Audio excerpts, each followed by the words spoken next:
Bonjour, j'espère que vous allez bien. Aujourd'hui, j'ai choisi de vous parler d'un sujet qui est très important et qui touche vraiment notre société marocaine et qu'on doit l'aborder et le débattre. Lequel? On va savoir.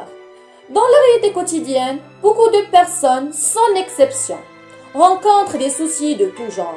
Par exemple, des problèmes de famille, de mariage, de chômage, d'amour, etc. Et comme on sait très bien, les problèmes sont toujours l'ennemi de l'être humain. Ils le hantent et l'empêchent de vivre normalement leur vie. Et pour les résoudre, plusieurs personnes ont recours à des pratiques superstitieuses, comme étant un remède et une solution efficace à leurs problèmes. Cette superstition a régné et règne encore dans notre société marocaine.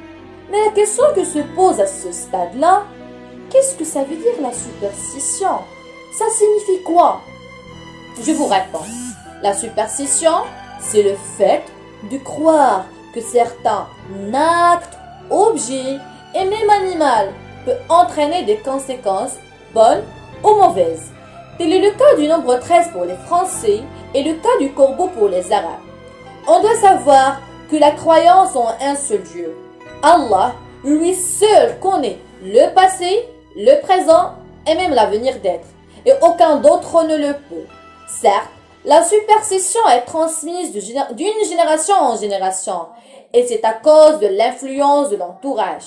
On prend comme exemple une personne qui a grandi au sein d'une famille superstitieuse, dont la mère passe ses journées à visiter des temples et des voyants, espérant de trouver quelqu'un qui lui prédira l'avenir, hérite naturellement de cette obsession de vouloir tout connaître avant son temps prévu. Ensuite, l'analphabétisme et l'ignorance jouent un rôle très important dans la propagation des croyances et des pratiques superstitieuses, surtout chez les femmes. Ces derniers étant facilement influençables et naïfs, que les sorcières possèdent réellement des pouvoirs surnaturels qui leur permettent de communiquer et de commercer avec les djinns. On doit savoir aussi que par superstition et ignorance, on attribue à des personnes, mortes ou vivantes, des pouvoirs moraux ou magiques qui n'ont pas.